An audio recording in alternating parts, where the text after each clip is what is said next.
I'm the executive director of the Colorado Snow Sports Museum, so yay. This is so cool. We have so many like new members and people in the house.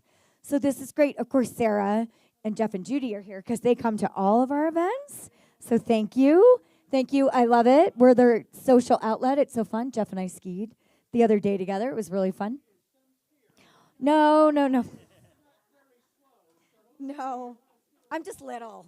I can scoot around fast. So this is the final series of our educational series for the 25 season. I know. So the end of the ski season is coming upon us. So I'm super excited about this. There's so many fun things that are going on. For those of you that came to the Ravinos, you did hear this, but a lot of you were not here for that. So, but it's kind of fun because this time we have Trent in the house. So this was the Colorado Ski Museum for a long time. And then Trent pounded on the door and pounded on the door and pounded on the door. And then it became the Colorado Ski and Snowboard Museum. And that is all because of Trent. That is all because of Trent. And it's so fun that he's here tonight. And so, and like people, like I learned this from Trent, there's a lot of snowboard collections in the world. There's a lot. What makes this one so special and so unique is Trent, first of all, the efforts that he made. But the difference is that we have one-of-a-kind boards that other people don't have. We have boards, you'll learn tonight from Trent, like the very uniquely special boards that are in our collection. And this is literally the tip of the iceberg in our collection. So we're going to hopefully get more boards out in the state of Colorado so other people can see our entire collection. But again, this is all because of Trent. So this is Trent Bush. He's been on our board for since he was a child, when he was for 30, 40, 50 years. And then this is Wiley Asher. He's a new board member. He's been on the board for about a year. So he's full of spit and vinegar. I love it. And then this is Eric Blehm. He's the author. He's the star of today's show. But I'm going to introduce these guys, and then we'll go on. I have some housekeeping, boring notes. I want to thank Discover Vail, the town of Vail, because we wouldn't be here if it wasn't for the town of Vail and the grants that they give us. And then only Riley could have rounded up all these sponsors for one event. So these are our sponsors for tonight. Backcountry Magazine and Adam Howard. Tim Cup Whiskey, thank you for all the whiskey products. Yes, Pearl Wax, Phantom Split Boards and Bindings, Evo. And then you guys all know there is a raffle tonight, and we're going to do the raffle at the end of the evening. So if you want to buy another raffle ticket we've got 2 snowboards, a bunch of wax, a cool bag. You got a bunch of stuff going on over there. So lots of stuff going on. So that will be at the end of the night. And if you want to buy a couple more raffle tickets, that's great. And I just want to say thank you. We have a brand, Anya, for being a new member. We're so excited. So we have some new members out of this. It's just so cool to see all these new people in the museum. I heard a lot of people go, oh, this place is really cool. So we're super, super excited. So now I'm going to introduce Trent, and Trent's going to take it from here. You won't hear my voice again. Yay. So there you go. Oh, and then don't forget, we do have Eric's books for sale. We have them. They're in the bookshop. So I'm sure he'll sign it at the end. So please, I'm sure he'll but please know that we have this book. So we would love for you to purchase it. It's wonderful. And Eric is, should I do Eric's bio while I'm here, running around? Do you want me to do your bio right now? I'll do Eric's bio. Well, good. So this is really special that Eric is here. Eric has written numerous books, but this is from the New York Times. So this is probably the most unremittingly exciting book of nonfiction I've come across in years. That's the New York Times. And then I was super excited to see this. So this is on the inside cover of his jacket. I was like, whoa. So Eric Blehm is the award-winning author of the New York Times bestseller, Fearless, soon to be a major motion picture. Very excited. And the only thing worth dying for. So his book, The Last Season, won the 2007 National Outdoor Book Award and was named by Outside Magazine as one of the greatest adventure biographies ever written. I know. And I will say, We've been running a little tight on programs this season. I got about 20 pages in last night, but so far I'm hooked. So it's really cool. I'm very excited. So I will finish it. And Sheila is reading it right now, one of our longtime members. So Sheila's very excited. So she says it's wonderful. So I'm going to hand it over to Trent, and now the mic is in their hands. I'm out. Thanks. Cool. Can you guys hear me okay? Okay, cool. So yeah, Trent Bush, involved with the museum. As Jem was saying, we have a pretty incredible collection. The difference with what we have is these aren't boards you could walk into a store and buy. These are the boards of Tom Sims and Jake Burton and whoever it is, they made them. These are their personal boards. So there's a story with each and every one of them. I've been in the snowboard industry since I was a teenager. I've been snowboarding more than 40 years and 54. So, but a young 54. Yeah. So over that time, and especially having sort of this front row seat to the whole snowboard industry, you get these phone calls every once in a while. Sometimes they're the best things in the world, and sometimes they're literally the worst things in the world, right? Sorry. We got one of those this week. If you guys have heard of the tragedy in Canada, a couple of my friends passed this week. So we're doing this for Craig and Craig's memory, but we're also doing it for the people who we've all lost, right? This week, Jeff Keenan, Alex Pashley, Pash, Jason Remple. So, and there are a lot of people in this room who knew these guys, right? And we'll miss them forever. And those are the calls, over the years. I remember the first one was Mikey Merrick back in 90, maybe? 96? Was that late? I think it was earlier. No, it was way earlier than that. It was, yeah. Was it really? Wow. Okay, well, 96. But you get, Josh Moe, right, from Vail. Adam Merriman, 2 years ago. J2, a little different, but wasn't a snowboard accident, but we miss him. We miss him all the same. So, point is, got that call January 20th, 2003. And the other end of the line said, Craig's dead. So, good friend of a lot of ours, Craig Kelly, legend. I mean, absolute legend and hero. And so that was they're all hard. That was really hard. And he's, a big part of this museum. He's a big part of the reason I did the work I did here. And we're super privileged to have Eric Blehm here to, talk about Craig's life and about his death. So that's the way I'm connected to all this. So thank you.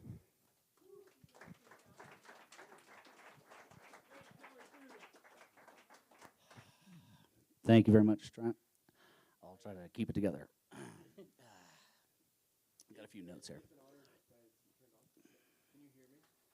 Is this thing on?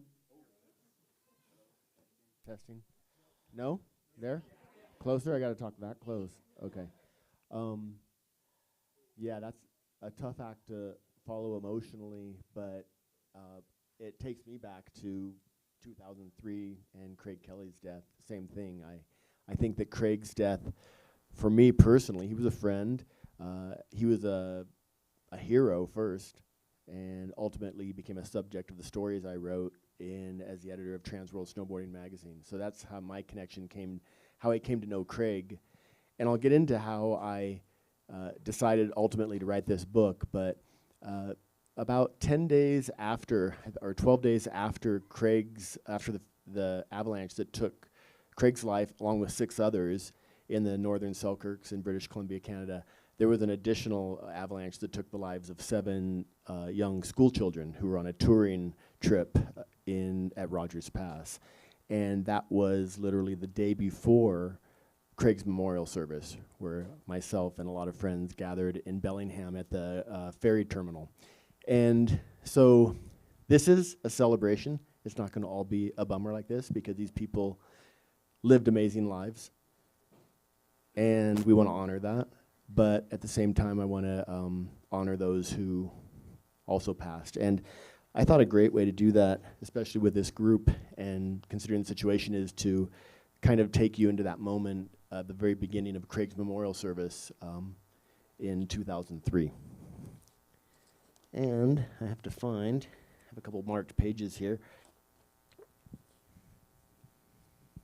It was really telling to sit in that memorial service and meet Craig's mom and dad for the first time after, again, following him as a hero. And at that time, he was the influencer. Nowadays, influencers mean something different, but it was also a different time. Are there any younger people here? Do you realize? Okay. Do you know what a magazine is? It comes as paper, and you open it and you look at pictures and words, and it would come in our inbox, which was actually on the curb outside. And a lot of us would count the days and check when we knew the issues of these magazines that covered our lifestyles were going to show up at our house, so we could lock ourselves in our room and read them cover to cover. And that's what ultimately led me to become a writer for a magazine, because I wanted to be Craig Kelly, but I ultimately realized that I was not. And so anyways, that's a little bit of a side ramble to come to that day where I'll just read right here. 12 days after the La Traviata avalanche, a second catastrophic slide occurred at Rogers Pass, just a few miles east of Selkirk Mountain Experience, where Craig lost his life. A group of 17 students and adults on an annual school trip was ascending a popular ski touring route when a massive avalanche released from the upper slopes of Mount Cheops and thundered down 3,000 vertical feet in seconds. Two guides heard the loud crack and watched helplessly from a nearby slope as the 1,500-foot-wide avalanche swept away the group, all of whom were equipped with transceivers, shovels, and probes. Although they immediately facilitated a search and rescue, 7 teenagers lost their lives. And again, that tragedy occurred the day before we all met for the memorial service. And Craig's dad stood before a crowd of about 300, and he explained that even though Craig was the most famous person killed in this avalanche, and he'd been on Good Morning America, the parents had been on Good Morning America, and various news channels. It was publicized around the world. It was the avalanche heard around the world. But what he said, and it spoke to Craig's, I think, humility, was that doesn't make their deaths any less tragic. And so he started the memorial service by reading their names, and I'm going to do that now. Pat began his son's memorial service, in quotes, as Craig would have wanted it, he said, honoring the others 6 who died on the mountain that day by reading their names. Ralph Lunsford from Littleton, Colorado. Dave Finnerty from New Westminster, British Columbia. Kathleen Kessler from Truckee, California. Naomi Heffler from Calgary, Alberta. Jean-Luc Schwenender from Canmore, Alberta. Dennis Yates from Los Angeles, California. And at that moment, his dad had a long pause just like this, because he almost couldn't bring himself to say, and Craig. So, to start tonight, before we get into the fun, a moment of silence for everybody, including those we lost this week in our world, in our community. I think just a few seconds are warranted, so let's do that.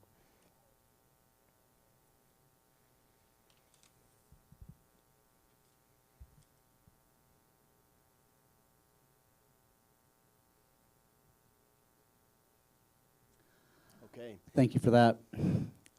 So, for those of you that may not have known him, why is this story worth telling? Who is Craig Kelly? Why'd you choose to do this? Okay, well, I've made it kind of clear, but for those of you who don't know, Craig really he was like the Michael Jordan of our universe at that time. He was, in today's day and age, maybe like the Shaun White as far as the most well-known snowboarder of that era. And, he was a guy who raced avalanches, aired off cliffs, and landed on the covers of the magazines. He was born from a sleeping volcano, Mount Baker, in Washington. And honestly, most people felt he was immortal. He was a superhero. And it was almost unbelievable when we heard the news of his passing. For me, as I've already said, he was pretty much a god.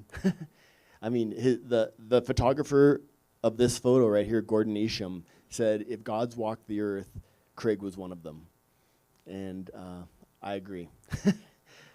So you started out as a dirtbag, right?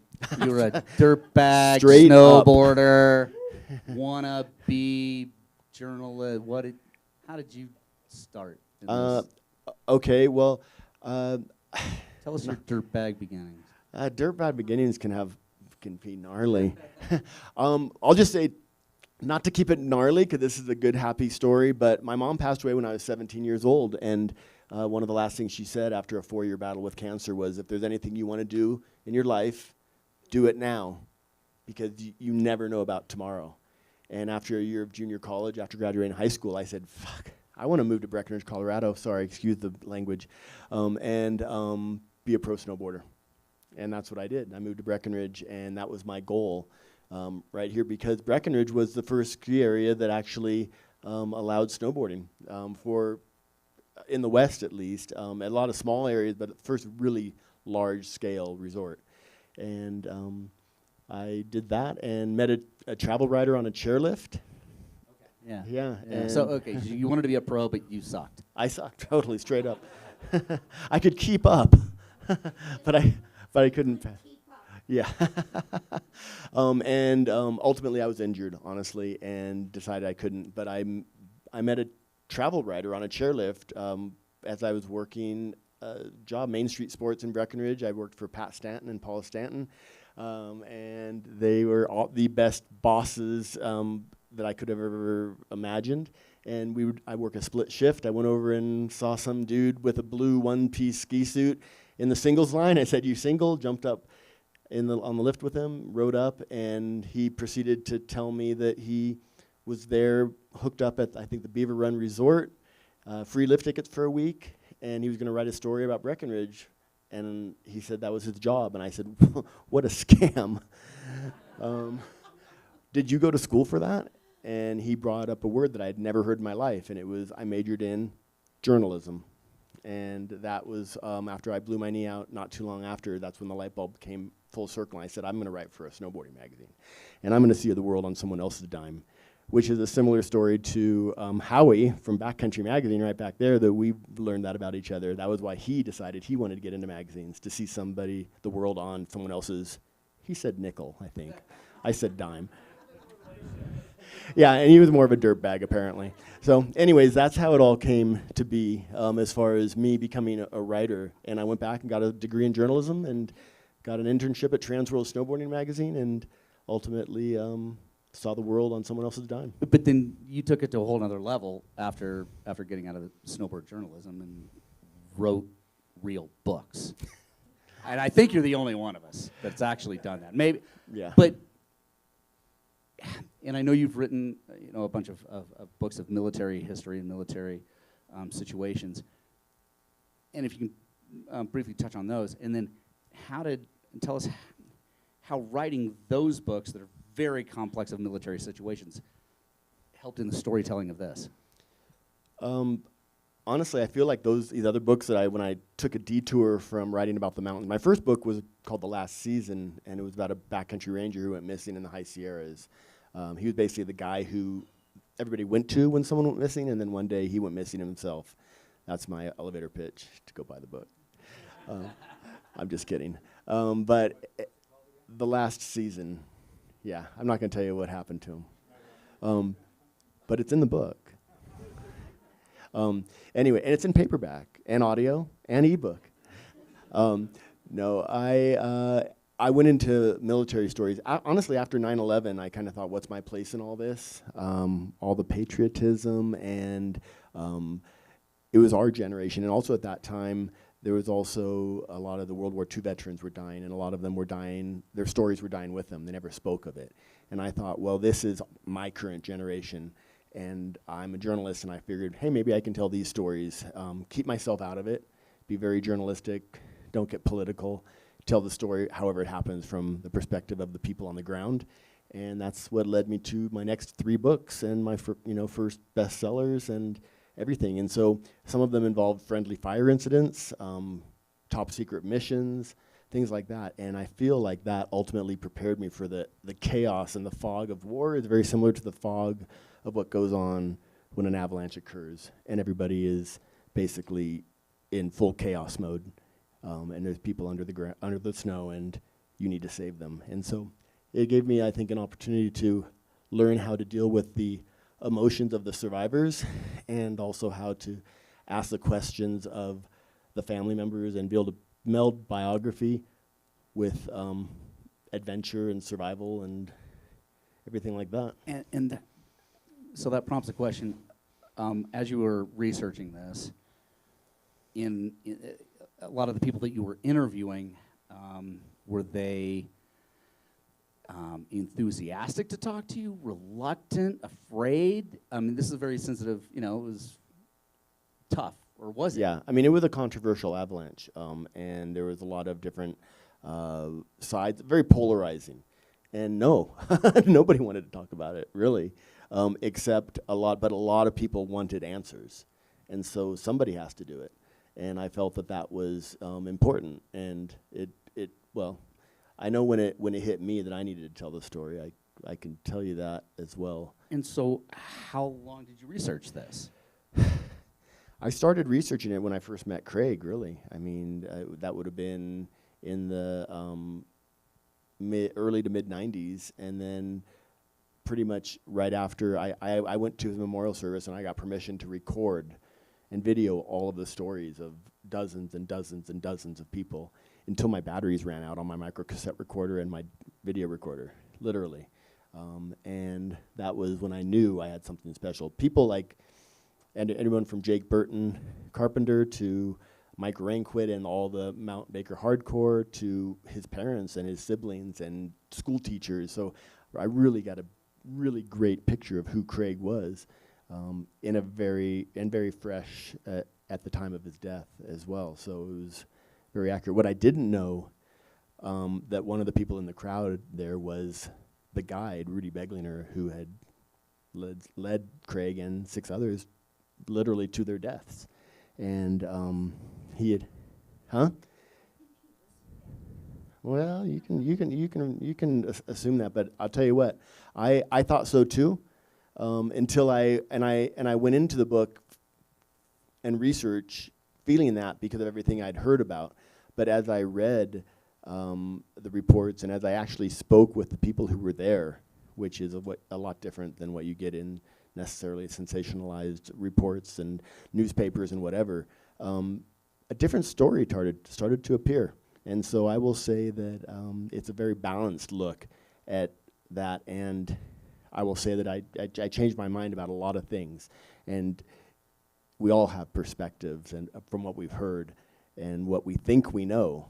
But when you talk to the people who were there and you actually see the data, things change. And so I will encourage you to go in with an open mind, despite. And you're 3/4 of the way through, right? That's exactly the point in the book where you're supposed to be feeling that. 2/3. Yes.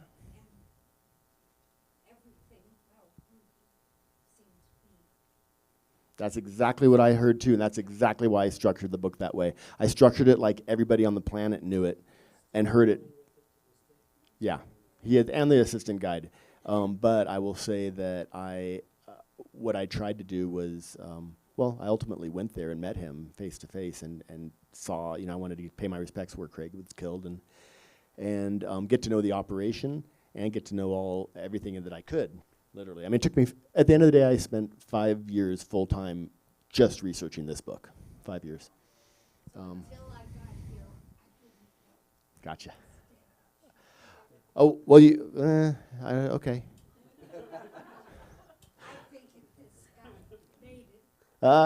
Well, some people do, but I kind of gave it away in the cover, A Mountain Legend, the avalanche that took him, but I guess that could show that. So, okay, speaking of the well, darn, this is the first book event I've ever given away the end. I'm usually careful about that. But speaking of the cover, I did have a question. There is no mention of the name Craig Kelly, nor even snowboarding on the cover. Is that a book-selling thing? Is it an Eric? Did you tell your publisher? I wanted that, and as well, the family. Craig was very humble, and even though his name was huge, they were very they were fine with me using it if I wanted to. But I didn't want this to. Honestly, I wanted skiers to read this because it's a book for mountain people, and if I said snowboarder, half the people out there are going to say, eh. And he was not just a snowboarding legend. He was a mountain legend. And I feel that was important. I wanted to draw as many people in as possible. And I got to say that it doesn't matter what, I know, of course, like most of you, that a snowboard is a far superior tool. But That's a fact. but I have plenty of friends who ski. No, I'm totally being sarcastic, sort of. Depending on. Great kitchen bench. There you go. Yeah. I love your story about Rudy, and I think great respect to this is the mortality risk in this sport. This is the danger that happens. And those guides in Canada, Rudy at the top of the bill, super professional.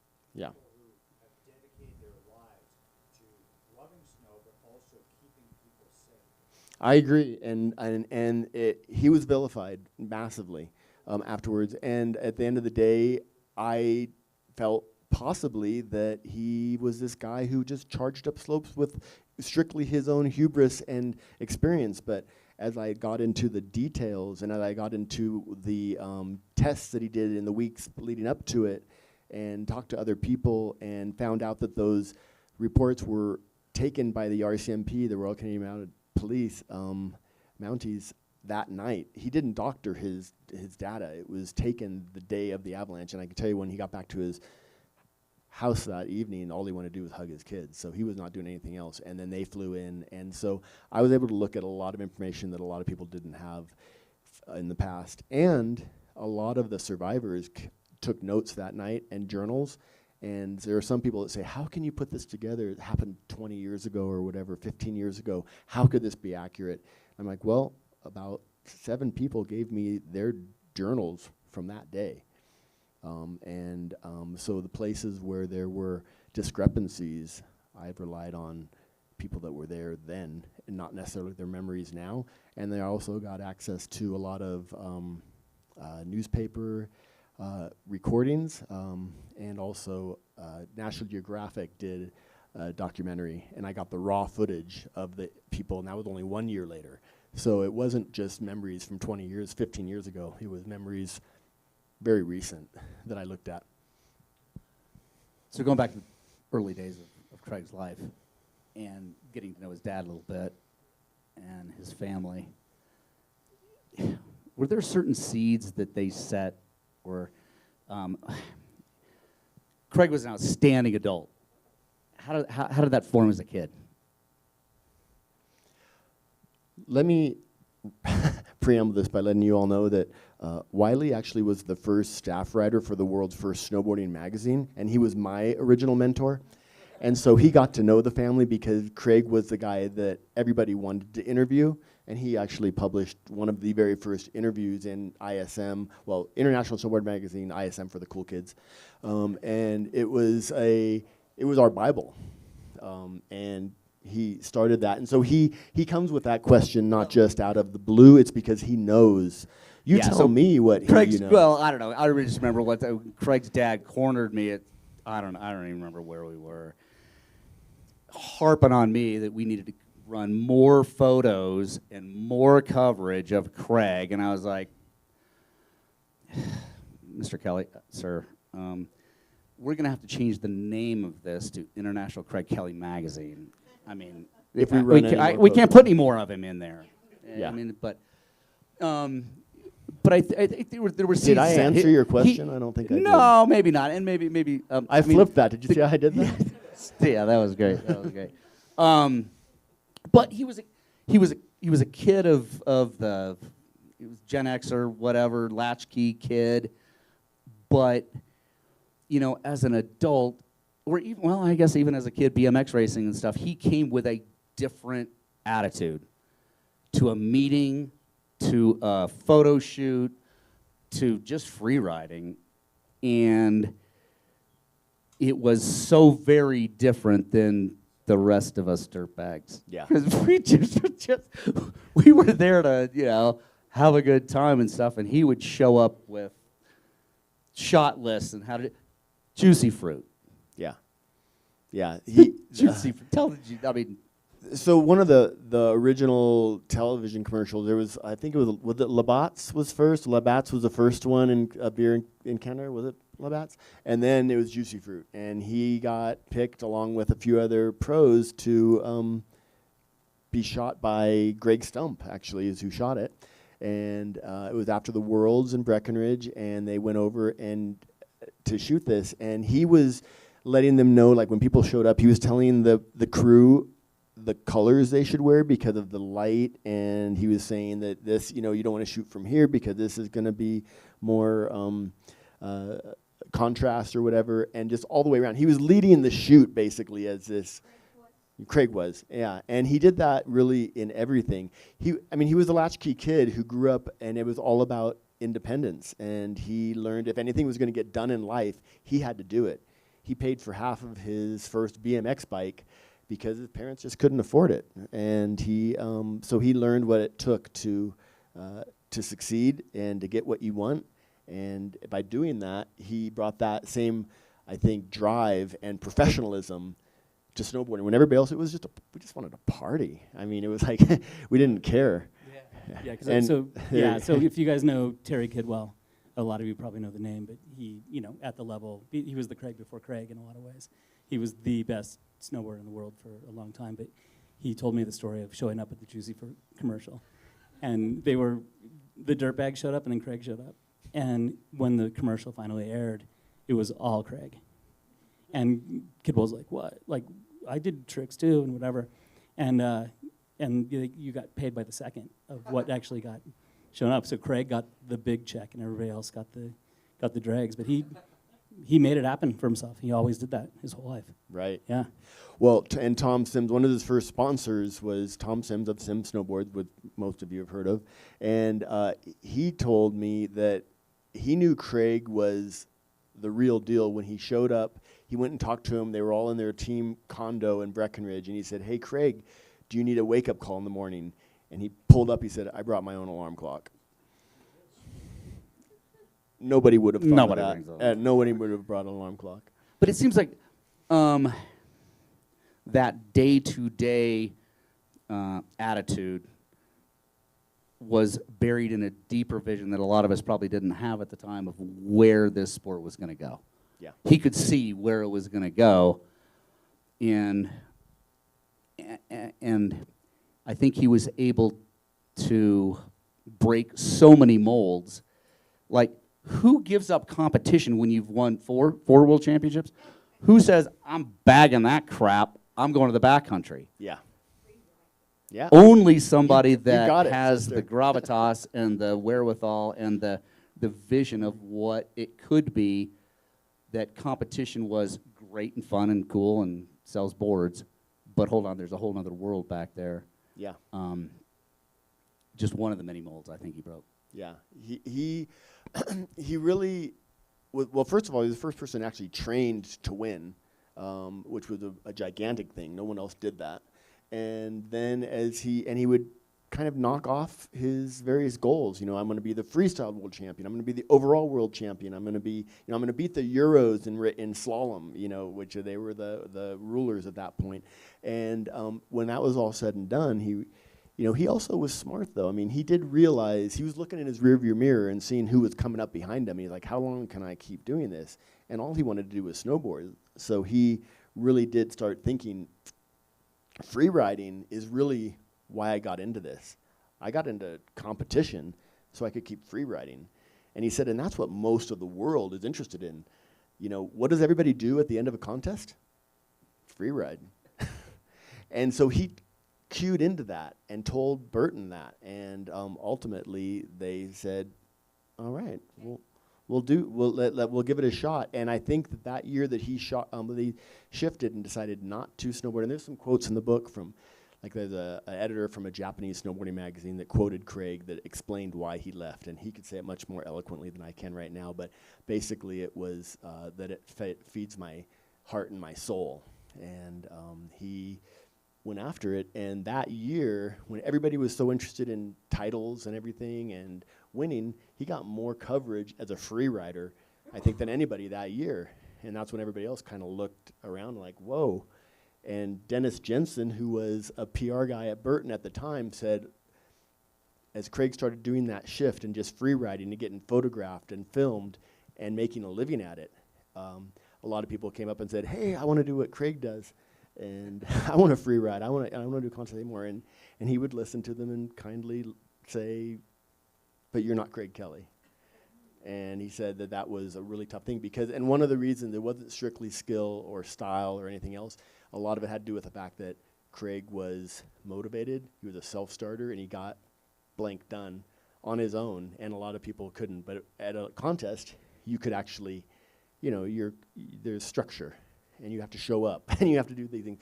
Out there in the free riding world, it's all about the photography and getting up early for the right light and just all the way around. And he also just did a lot of it, and a lot of people followed. Obviously, a lot of people have followed and done that, but he was kind of the first that really did it and did it successfully and still made money. He was an engineer, granted in chemical engineering, Yep. but he had that brain going. And in your book, you talk about the fact that one of the things that he was driven to do was combine these two boards into that. Yep. Yeah, absolutely. So I could actually read that section. I marked it. We talked about this earlier, but I might be able to say it even better. Let me see if I can find this real quick.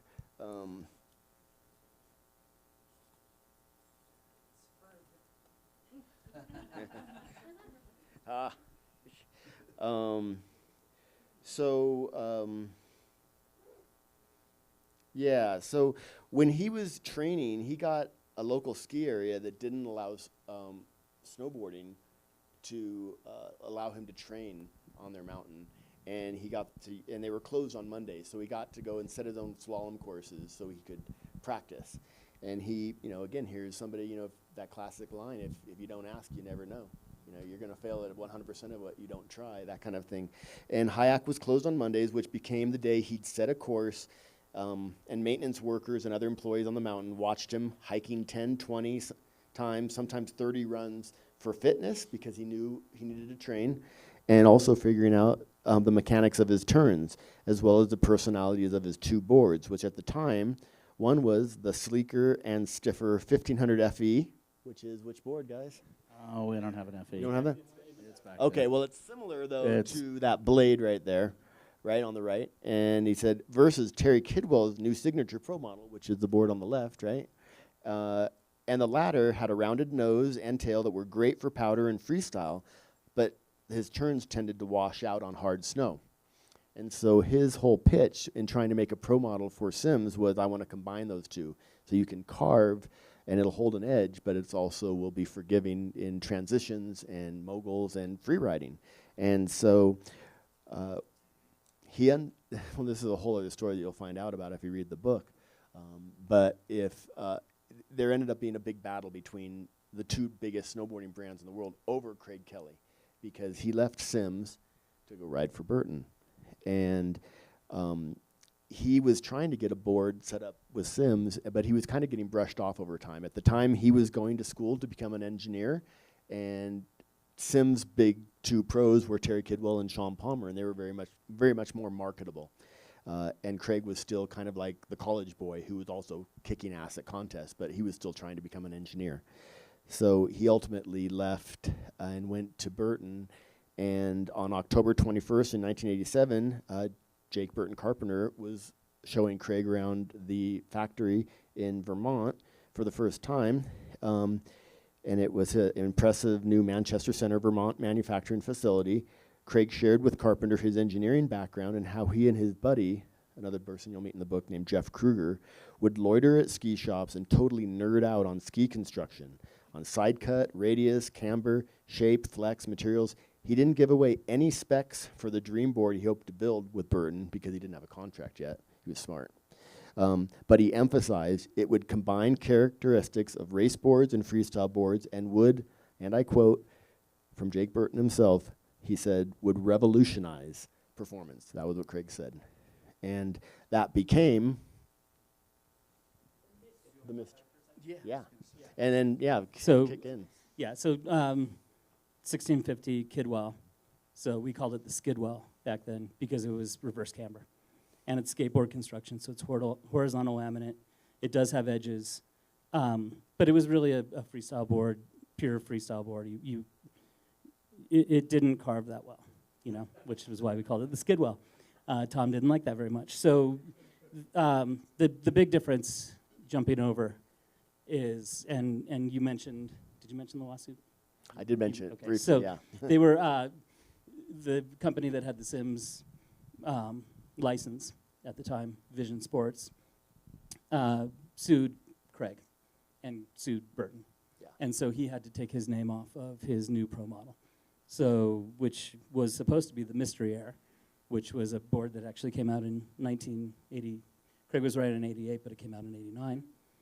So he had to ride a black top, black bottom snowboard with no graphics, no logos until it got cleared up in the courts. It was ordered by the judge. Yeah, he was ordered by the judge. All black board with a black base. Yeah, and luckily, because Burton had their own facility, he was supposed to be at a contest at Crescent Butte. Yeah. And so they made the board in 2 days, and he was at Crescent Butte with this actual board. So this is Craig's board. So you can see the stance. There's only one hole pattern. So when we say we have interesting boards, right, it's because you couldn't walk in the store and buy one of these. I think they made 3 of them, And so this is Craig's actual board, and then that. Yeah, they'd have. Yeah, well, it would look like the Skidwell or the or more, and then Craig also had a few with his name on it of the Mystery Air, and I think there are only 2 of these in existence right now, but this is also Craig's personal board. Obviously, the same stance, same hole pattern. If you look on the back when you come up. Yeah. Here.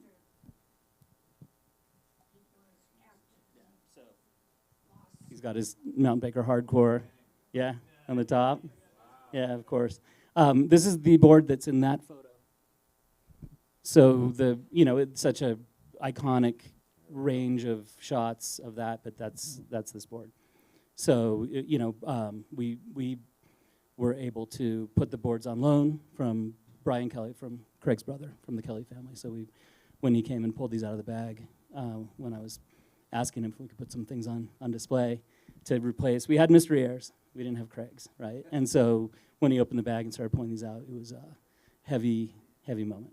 I touched them today and just felt, a little bit of that Craig Kelly magic because, and it was pretty interesting. The Sims went to Vision. Use the mic.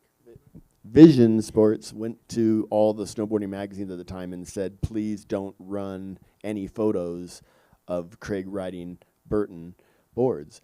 And I will say Transworld, actually, they kind of honored that, and they only ran from that point forward black bottom boards. But ISM said, well, sorry, you're not going to, I have these photos, so there's no reason I shouldn't. So in those ISM issues, you would find story or picture of Craig riding both Burton and Sim. So it was kind of confusing for the consumer who was watching this whole thing unwind, like, what?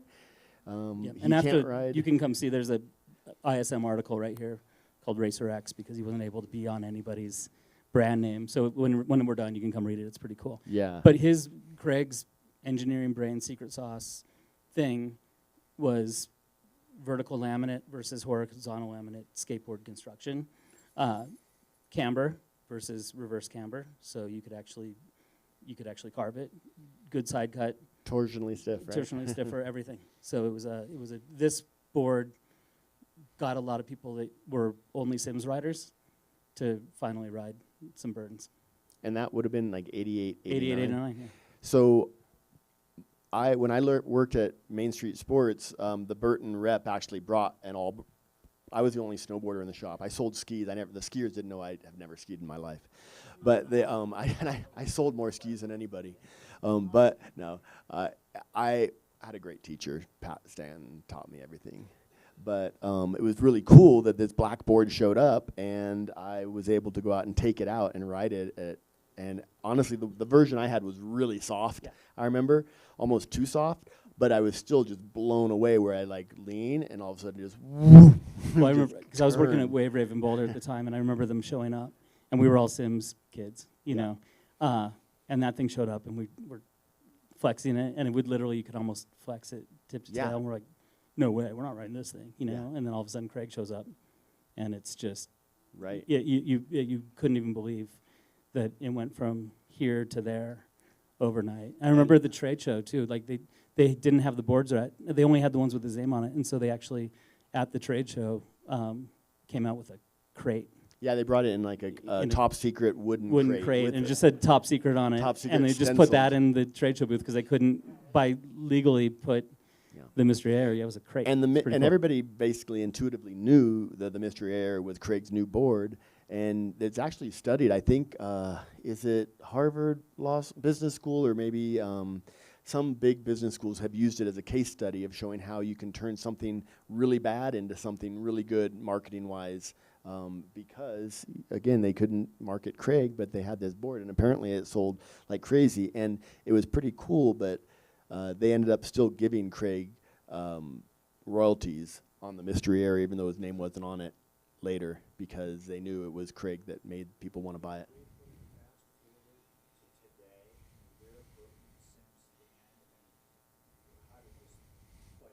How did it play out? Well, I mean, Burton is still first of all, it's still independently owned. It's not been bought out by anybody else, and it's probably still the largest brand in the world, I would think. Or, there's a lot of other big brands, but maybe. Snowboard brand, yeah, snowboard brand, sorry. And Sims has had a lot of license deals over the years, so it's kind of gone up and down. I mean, I was a Sims fanatic. That's what all I wanted to ride originally. Because their boards really actually worked better in the beginning before Craig did this. But as far as you might know better than me to answer that question, Yeah, as I far mean, as so today, currently. Tom was a dyed in the wool surfer skateboarder who fell in love with snowboarding, made boards in the early 60s in New Jersey for his own fun, had a dream, followed it up, became the biggest snowboard company in the world. But then he would license to people who could make it bigger and better. So Vision Sports, Brad Dorfman, the lawsuit wasn't Tom Sims, it was Vision Sports using Sims' name. And so Tom would always do license deals. The last one he did was with Sports Authority. And they made a lot of snowboards, they made a lot of Sims snowboards, but Tom wasn't as integrally involved. So to answer the question, Sims still exists. It's being run out of by some guys in Japan. Like it's having a resurgence, which is really cool. But Burton was always there. Jake was he was a businessman at heart. He knew what to do. He did it just like Tom from the ground up, literally. And he made maybe more wise business decisions throughout his career. Yeah. Tom though was a snowboarder through and through, and so was Jake. Yeah, probably a good way to say it. Yeah, yeah. Jake was more Craig-like. Craig was more Jake-like, and that's why that worked so well, because they were not only, Jake wasn't just a guy who owned a snowboard company. He loved it, right, through and through.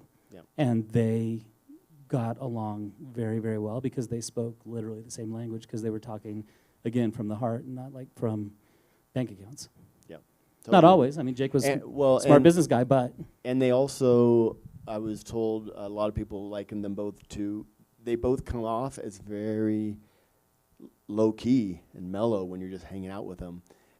But everybody I said, in their mind, it's going 100 miles an hour. They're thinking, okay, am I going to do next month, next year, next spring? And so they had that that really just hyper business sense of planning, I think, is what made them be able to sit in the same room and go over ideas where a lot of people would just like sit back and watch it happen. And they said you could see their wheels spinning while they were chatting, kind of thing. So I think it's a very little known fact, and there's only a couple paragraphs in the book about this huge leap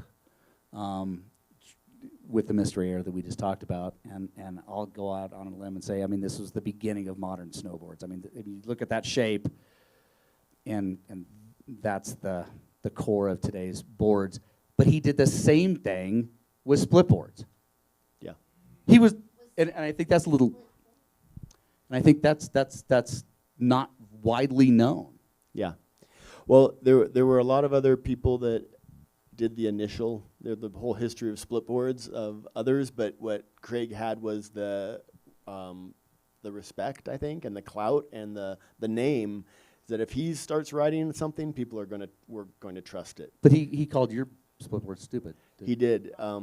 The first split board the first production split board that I ever saw was built by Nitro Snowboards, and it was just this beast, like crazy heavy, plate bindings, ski boots only, and I did a little thing where I disguised myself. I wrote a story called The Chameleon, where I would. Yeah, that's my. Yeah.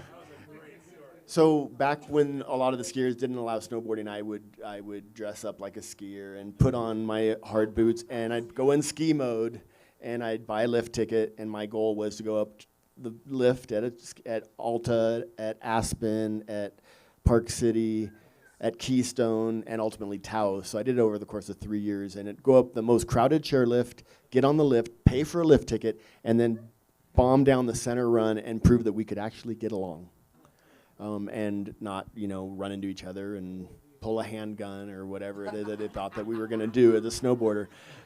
So yeah. Anyways, I had that board in December of 1995. December of 1995, and I was taking my avalanche course, a level 1 avalanche course. Is Pat here, by the way? Did Pat show up? Okay, well, Pat Abramson was somebody who was at that course with us. It was the first avalanche, 7-day avalanche course by the Canadian Avalanche Association that had, that we organized. It had like 7 snowboarders with a bunch of skiers. They were like, oh, there's snowboarders here. Anyways, it was a lot of fun, and Craig shadowed the course. It was first time that he shadowed a course, and I said, hey, I got this, it's called I don't even know, we called it a Nitro Tour. I don't think we called it even a split board at the time. And it's up in my room. And Craig is like, oh, can I check it out? And I'm like, yeah, come on up. You want to come to my room and check out my split board? And so he went up there, and he sat there and flexed it. And I talk with my hands. I'm part Italian. But I flexing it and doing everything with it. He put the boots on and off, and he spent like 15 minutes playing with this whole board. And then he set it down. He went, I gotta tell you, I said, you couldn't pay me enough to ride this thing. And that was his first look at a split board. So from that, he ended up, Burton had decided at some point, and I have to say, I have to call you out. Joe Curtis is another pro from that era, and awesome. You can say hi, Joe. And he was with Craig the first time Craig actually really tried the split board, because there was another pro named Dave Downing who was really pushing the split boards with Burton. And please tell the story. Hi, everybody. I'm not exactly sure where we were, since we don't have digital photos to tell where we were anymore. But we were in Washington, I believe. North Cascade, but we were in a backcountry yurt, and I was with Dave Downing and Craig and my brother Jeff and myself, and I think that was it. But anyway, we were in this cool yurt for 3 or 4 days, and Dave and Craig, we had the first kind of split board, and I had snowshoes. You got snowed in. And we got snowed in, Yeah. and so we're enjoying the environment, But I didn't have a split board to use at that point, and I was using snowshoes. And these guys, Craig, was doing laps around me using a split board for the first time. So it was really cool to see and be part of. And just a quick backtrack to you know, I was very fortunate to be 15 years old watching the blackboard happen from freshman year in high school, and then having the opportunity to be on a backcountry year trip with Craig. And I told you this earlier, I was on a similar trip when we were up at North Cascade Heli with Craig and Dave and I think my brother Jeff and a few others, whoever it was. But Craig said to me, "Do you want to go to a yoga class?" And I'm like, "Huh? Yoga? Like, what are you talking about?" And so I went to a yoga class with Craig for my first time ever, and it was really, really cool. So, yeah, this whole conversation is awesome. So thank you for calling me out. I appreciate it. No, for sure. But when I was interviewing Dave, he said that Craig said on that trip that this is going to be the Swiss Army knife of snowboarding. Like, this is the new ultimate backcountry tool. This is going to go farther than we can go with our sleds or whatever. And it is. One more thing with Craig, like, he's all of what your book tells the story. It's amazing. He was the little that I knew of him, I am appreciative of, and he's an incredible part of the snowboarding history, and everybody needs to know about it. Awesome. Yeah. Thank you. It was very well written. I mean, I told you when I called you up that night, I'm like, oh my God. Sorry, it's taken me a couple months to read it. I'm one of those like little, you know, a lot of people. I finally got around to it and couldn't put it down. But it did capture my exact experience with him too, where it was just this other level. I mean, he was totally cool to hang out with. He was totally mellow and everything like that, but there was another thing going on there. He could see where this was going far more distant than a lot of us. Well, he would be on a trip where they would basically bring a bunch of snowboarders together and photographers and say, you know, we're going to get good footage. And one story that I heard was he was in Montana, and he was these snowboard Burton team had taken over this like house. Like, it wasn't a Verbo because there were no Verbos, but there was a it was a house, and I think it was Barry Dugan, maybe somebody that said, one of the team captains that said, he looked across this chaos of this room with just gear everywhere, and there were some of the younger kids playing like video games and drinking and maybe smoking totally legal stuff, and then there was Craig in this little like organized corner in a lotus pose. There's music blasting, and he was just in his moment, getting in his yoga and meditation for the day before they went and rode early in the morning. And that was so Craig. So he, and you know, we didn't cover this, but I do have to say that what ultimately made me decide to write this book is I was on a chairlift line when it was the 15-year anniversary of his death, and I was with my son at a little resort in Utah, and forever I kept these stickers that were made when Craig died. It was Craig Kelly is my co-pilot, and it was on the nose of my board. And this kid, I say kid, but he's in his 20s, not my son because he was off riding with his buddies, but he comes up next to me and he's just looking down at the board. And this is a kid that looks like he was a season pass holder, some duct tape, like hardcore. Like, he rode a lot. He should have known better. And he just looked at the sign or at my sticker and said, "Who's Craig Kelly?" Just casually like that. And that was just like, to me, it hit me in the gut. I was like, you don't know who Craig Kelly is? You're kidding, right? And that was what I went home, and that's when I dug into my storage unit and found my box from when I wrote I wrote some obituaries and tributes to Craig, and I kind of just camped out in my little storage unit with my old boards like this, around me, and started looking at all the old stuff. And as I dug down deeper past like the articles and everything that I had from Craig's interviews and things. We went snowboarding in Iran, and I had my my Iran press pass in Farsi that was there, and just a lot of cool mementos. And then as I got deeper, I found the coroner's report, and then it all flooded back to me like, all the questions of what went wrong and how did this happen? How did Craig, the guy that was smarter than any of us, and had a child and was cautious, and he was out there learning how to be safer. How could this happen?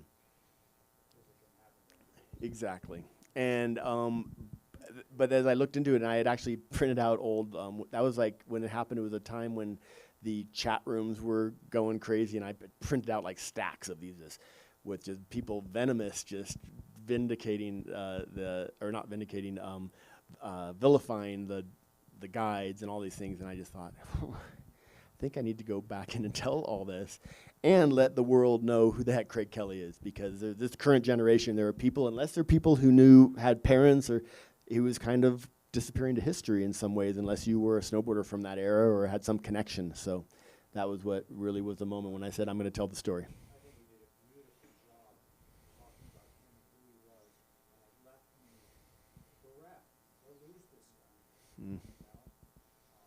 Thank you. That's a great word. Where that sport could have gone. Well, that's actually what both Trent and Wiley said earlier. Is we posed the question, where would have split boarding gone had that not happened? And a lot of people have brought that up, and I think it would have happened 10 years earlier. 10 personally. Some people say 5. Because he was Exactly. He was so far ahead in trying to attain this guide certification Right. that the guide community, especially Canadian guide community, was so set in their ways that he had a really hard time actually even kind of creating the authority to go on these guide certifications. They wouldn't let him. They said you can't even apply. You can't even apply is what they told him, and but that. It's still harder to get, and to the Canadians' testament, their mechanized guiding is so far beyond anything for the rest of the planet, because they have close to 200 operations that do helicopters, pads, Yeah. backcountry, Good question. Snowboarding's near and dear to me. I've been doing it for a long time. How do we preserve the history of snowboarding to the current generation, to make sure they know of Terry Kidwell, Tom Sims, Jake Burton, Craig Kelly, Noah Brandon, Jeff Brushy, myself, my brother, whatever. Yeah. Because I think it's super important that it's a special sport, and it's I can include the Glenn Plakes and the Scott Schmidts. Yeah. That I'm a skier. I grew up skiing, still ski a little bit, one day a year maybe, maybe. But like, how do we do that? Yeah. Well, I mean, you're sitting in the middle of something that, obviously people making efforts with like the museums like this, but I feel like you tell the stories. It's oral history. It's you let people know. You pull out, like I've pulled out my old issues and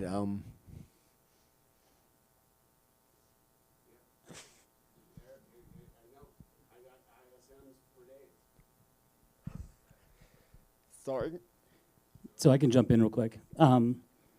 So the answer, one of the answers is just do it. Like I didn't ask anybody to do, well, I did. I pounded the door. I literally pounded the door down for years. But you know me. We know each other forever, right? I was lucky enough to work at a snowboard shop in Boulder, one of the first ones in 1985. Wave Rave, yeah. My brother and I got to know Brett Conrad, who started Wave Rave, like in 1981, and Fran Richards. We got Fran Richards to work there. We talked him into carrying skateboards, and we talked him into carrying snowboards. Then I turned 14, and my brother got a job because he was 15. And then I turned 15 and I could legally work in the state of Colorado with a note from my mom. And so I worked there, and so long story short, there was a wave. If people know skateboarding, they know Bones Brigade, and they know, Christian Soy, they know, vert skating, right? Everything was vert skating. Overnight, it went from vert skating to street skating, right? And so in snowboarding, there was a very similar moment where my heroes, the Craig Kellys, Dave Dowd, Chris Pappas, Tim Wendell, all these guys that were on the Wave Rave team that I got to hang out with, there was a time where everything flipped, and it was early 90s, and that era of snowboarding, people didn't know, they started not caring who those people were. It was just like vert skating and street skating. All of a sudden, all the vert guys were left in the rearview mirror, and those guys were left in the rearview mirror. And I remember distinctly sitting there just being like, wait, these are my heroes, but everybody's clowning them. And literally because they weren't cool anymore. Or they'd watch the videos and they'd see what we were dealing with for a half pipe, which was and it just wasn't cool anymore. And so again, long answer to a very simple question, but I realized that I didn't want those people to not be known. I didn't want Craig to not be known. I don't want JP to not be known. And Chad O, there's people that I want people to know. And so I just started doing it. And luckily back then, two things were lucky. One, I knew Jake and Tom and Chuck Barfoot and, Sherm Pop. And I knew all the people because I was in it. Yeah. And I'd go to the trade shows and I'd meet them or whatever. And then I would ask them for their snowboards, literally, because nobody wanted them. It was really a crazy thing. So I started working on this stuff in the 90s. And then knowing that I couldn't just open a museum, I just beat the door down here since the, years and years and years. And so, again, very long answer, but just do it in whatever way you can. Hit me up. We're working on stuff. We're working on all kinds of new stuff. Sharing it with the share youth. it. What happened when I was trying to gut that out a minute ago was I wanted to introduce my son and my kids to Craig one day, and I always thought that he would be here, and that's what just made me totally lose it. So this was a personal thing too, and you have to have that personal, I think, goal to share those people and memories. And it's not just Craig. I mean, Craig, because of what happened, was so horrible, and he was by far the guy. But so many others, like you mentioned, Brushy, Hetzel, a lot of people. And Chad Otterstrom is here, another pro, by the way, and JP Martin, a couple of other pros. Is there anybody else here that are pros in the snowboarding world? Jeff, there you go. Sorry. And yeah, so we've all, tried to. We're all still stinking snowboarding, that's for sure. And to keep that story alive. And I think that if you just, you just have to share. You have to share. And I brought those magazines home that day and had my box that I'd preserved for years and years, knowing I'm going to use these someday in my archives. And I plopped them on the living room table or on the dining table, and my kids came around and I started just showing them pictures. And it was awesome. And they were just like, wow, this is so cool. You got to hang out with these guys, so you get that perspective, like all of a sudden you're a cool dad. But then you're like, wow, like these guys ripped, They definitely passes the test of time, especially the photos. Maybe some of the pipe stuff in the early years when, it was horrible. Like some of the guys are like, really? But that's all we were working with. You were starting from scratch, so. And so what I was going to say also is that they throw events like the hand-dug ditch pipe out in California and stuff, and those are retro cool events where you see boards like this being ridden and hand plans being done. And so as Coloradans, I think we bring something cool like that back. Work with Woodward, work with people to bring back cool stuff like that. Yeah, bring back a smaller pipe and no, for sure. Yeah. Homesick. Homesick is going on. Yeah. There's a lot of that going on, for sure. There's a lot of it going on, and let's talk. Because we're doing, so the 86 Worlds, the first real major snowboard contest world snowboard contest at a major resort in Breckenridge. The 40th is in a year, right? The 40th anniversary. So, yeah, we're working on some stuff. So, yeah, if anybody knows any people, high up in Vail Corporation. Like we could use a little push, but we're working on some stuff, and we'd love to talk about it. Yeah. Yeah, exactly. So I was going to say, I mean, this has gone a little long. Yeah. So I think we would just like need to open talk up- about a couple things. Yeah. Yeah, a couple. Yeah. Yeah. Are there any other museums in the country like this? Well, not like this. Not like this. Yeah. But there are. There are. I mean, there are a lot of people. Again, there are a lot of places. Like the Vermont Museum does really great stuff. They do really cool stuff. There's the museum in Park City, right? That does. But they've got really good. They've got the winter stick stuff. Like they've got all of Dimitri's, like the stuff from the '70s, the unbelievable. There are a lot crazy of stuff. really awesome curated collections.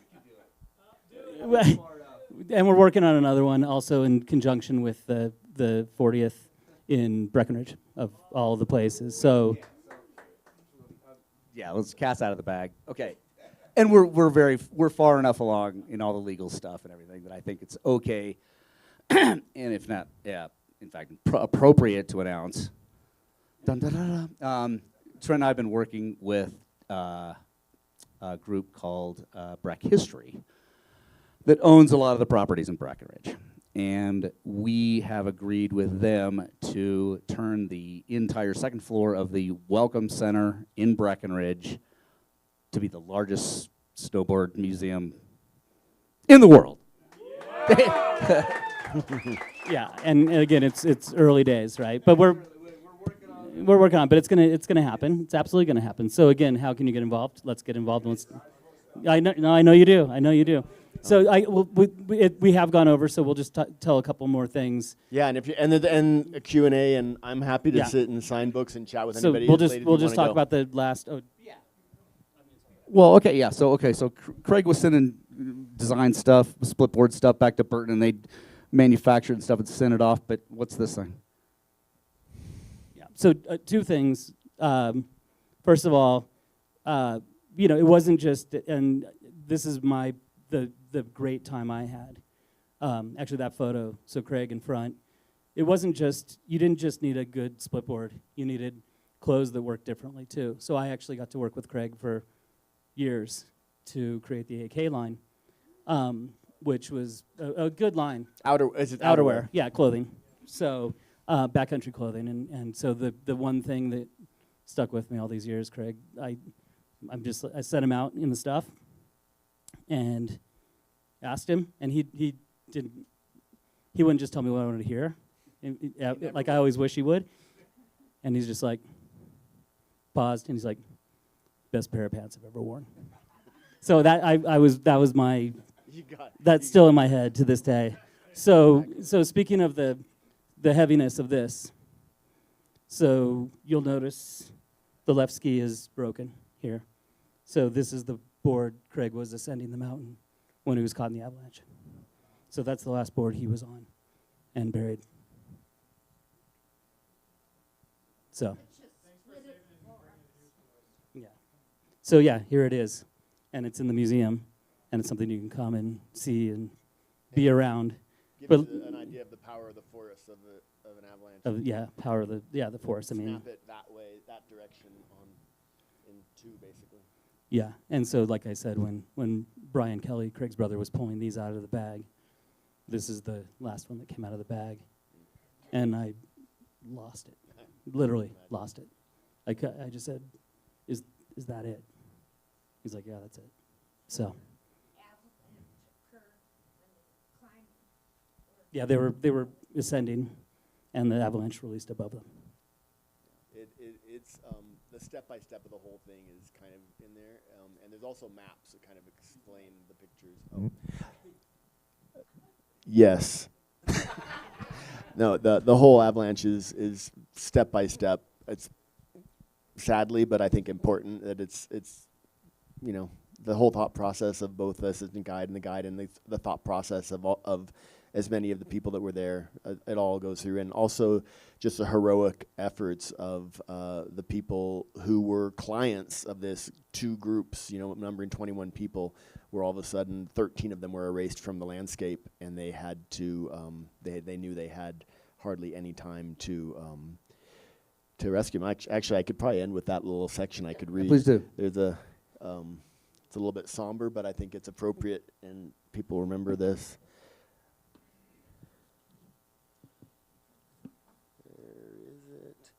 Okay, so one of the people that I interviewed was Rick. Let me see here. If I can find, where is it at? Okay, here we go. Rick Reynolds was from Truckee, California, and he was one of the group that was there. And after this avalanche had occurred, they had climbed up a feature, kind of like a gully, with a wind, kind of a wind wave feature on one side and rock on the other, about anywhere from 50 to 100 meters across, and a good solid 1,000 vertical feet. And Craig was at the tail end of a top group, and there was a lower group coming in below. And I'm not going to go into the why that happened. You can read about that, but it's not exactly a normal situation. But after this avalanche broke loose, Reynolds and everybody had basically giant thunderclap and like a shotgun blast going off when it cracked. And Reynolds crept forward to the fracture line. Once there, he peered over the edge, which was no less than a small vertical snow cliff, 5 feet tall where he stood. He looked to the right, saw that it spanned across the entire gully, getting shallower, but still had to be 3 feet deep. And to the left, right up to where that wave had shot down the slope, the fracture line was even deeper, maybe 6 or 7 foot drop to the avalanche bed surface, where several blocks of snow the size of Volkswagen bugs were sitting on the polished surface, this icy surface the whole slab slid on. He scanned the flanks, thinking maybe somebody had been able to ski to the side, but there was nothing but white between him and a massive field of rubble he could see thrust out from the bottom of the gully far below. The depth and width of the fracture line, the size of these automobile-sized chunks, and the silence, the utter silence, told him, this is a catastrophe. And this is his quote: "The only thing I could see were 2 little dots in the debris field," recalls Reynolds, who stepped back and ripped the climbing skins off his skis so he could get down there and help, but steeled himself for what he knew was coming. And this is his internal thought, "There are too many people buried," he thought to himself. "We aren't going to get them all. There isn't going to be enough time." And that's when the entire rescue, which is honestly I'm probably most proud of, because they really just were heroic in trying to get these people out. And yeah, and that was really, again, Craig was. I'm not going to say where. I'm not going to say anything. I'm going to give stuff away. But if you read it, it's. I feel like it's about. I feel like it's probably the best I could have ever done to explain what it's like to be in an avalanche and or to be a survivor searching for others. Tried my best. Yeah. Thank you. Thank you very much. On and on. Shaking hands. Thank you. Thanks, Wiley. All right. Should we give away some stuff? Let's give away some stuff. Now, I didn't create any like packages and stuff, you know. What's how? Grab an item, pick a number, grab a number. Okay. And we need to give away a book. Oh yeah. And Howie wants us to give away some subscriptions. So we've got. Okay, grab an item. We're gonna start with some wax and a fly-low headband and a sticker. No, here, let's. There you go. Okay. All right. So this is a small one, but pearl wax and a fly-low headband. And Eric's gonna pick the number. And I would read like the last 4 digits. Yeah, last 4 numbers. Yeah. Do you want me to read it? Or give you the number? Oh, we're gonna throw in a back under subscription. That's right. That's a good one to add to this. Yeah. Got a piece of paper? I think that's enough numbers, right? Okay. Yeah. Did you get one? If you don't have a ticket, then you didn't get one. Oh, shit.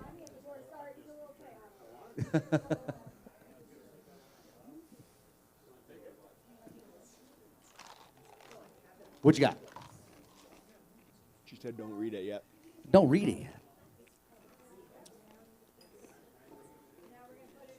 Okay. Okay, we're going to mix it up. Okay, well, that'll go. We did a lot more, so I can read this one, right? Yep. Okay, first one is the last 4 digits, 0819. 0819er.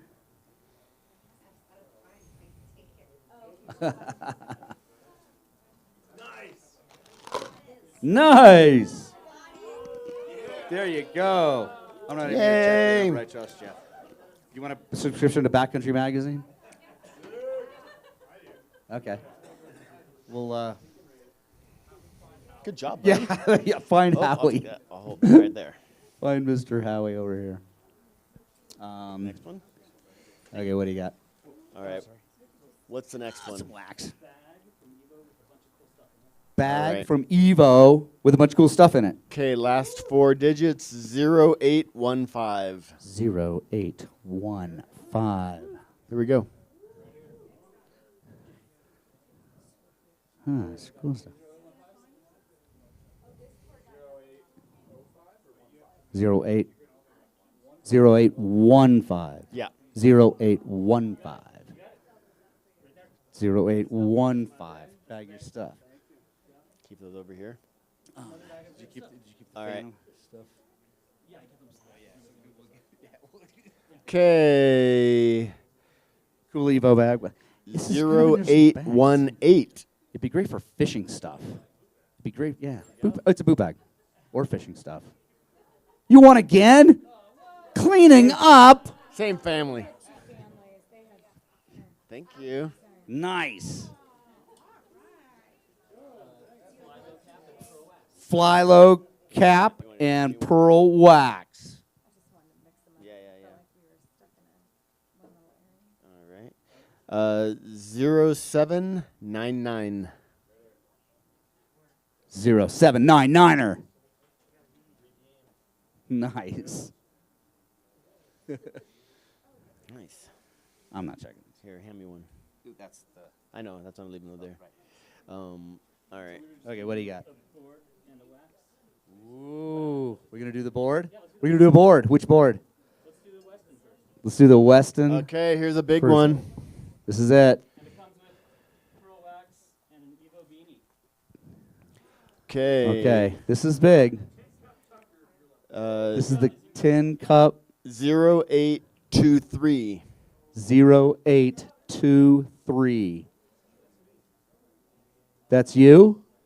0823. We have a winner.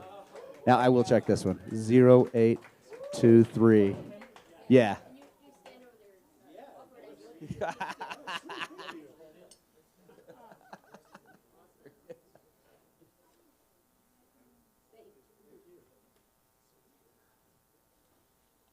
Oops.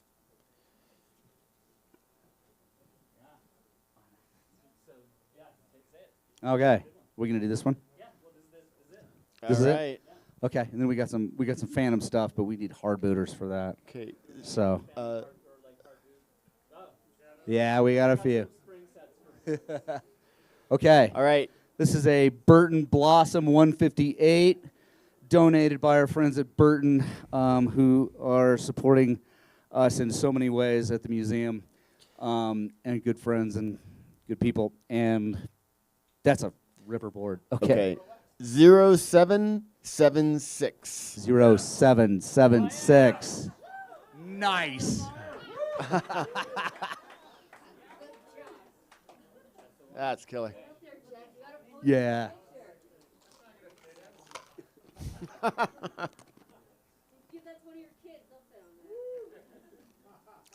Nicely done.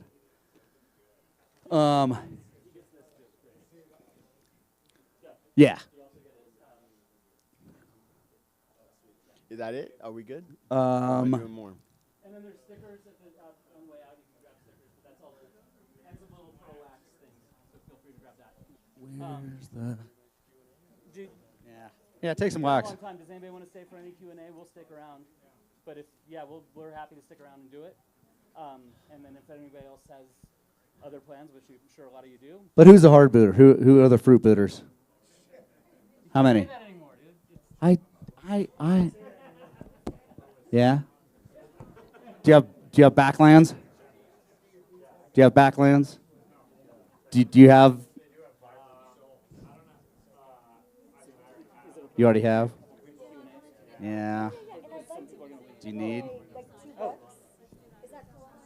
Oh, wait. Keep your tickets. We're giving away 2 books. Sorry. Okay. Oh yeah, 2 books. Yeah. And subscriptions. So And remember that. subscriptions. So you get a book and a subscription to Backcountry Magazine? Yeah, absolutely. Okay. Amazing. I want to win this one. Yeah. And the book will be signed by Eric. So we're just giving the last 3 numbers, right? 742. Yoo-hoo! In the front row.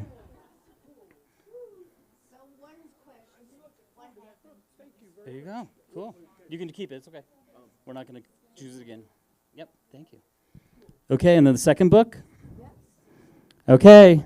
Here it is. The last big prize. Those are the used ones. Yeah. Go ahead.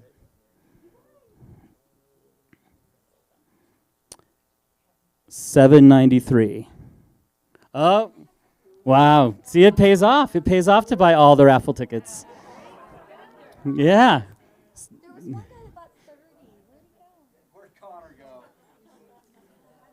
Oh, Connor didn't win. Yeah. Oh. Hey, hey everybody, I'm Howie from Backcountry Magazine. It's such a pleasure to be here. Somebody asked how we can keep these stories alive. Support authors. Buy their books. Support artists. Buy their work. Please, thank you. And support Backcountry Magazine and subscribe. Well, and when I threw this out to Backcountry, one of the young ladies that works there, Meg, came back to me and said, Howie's 100% in because this is the stuff that he says we got to do. And she said, and he phrased it weird. He's like, you got to support artists. That's what we do. Yeah, and so Eric wouldn't be here without your support, so thank you so much. Yeah. And ski museums and snowboard museums and snow sports museums, as we aptly titled it finally after 25 years. Cool, so we're, like we said, we'll stay for Q&A as much as you want, and anybody else that needs to go, you're welcome to go, but thank you so much for supporting this. Yeah, and he'll be right here signing, and we'll be, yeah. Oh, and feel free to go check out the rest of this, like a bunch of good snowboard stuff in the back room, too.